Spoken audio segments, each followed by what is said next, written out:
Welcome back to another technical deep dive here in the debug zone.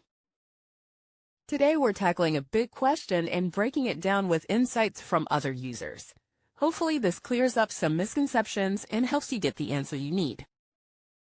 So buckle up, stay a little curious, and let's jump right in.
And that's a wrap.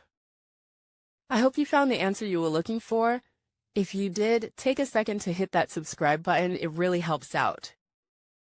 And let me know in the comments which solution worked best for you. See you next time in the debug zone.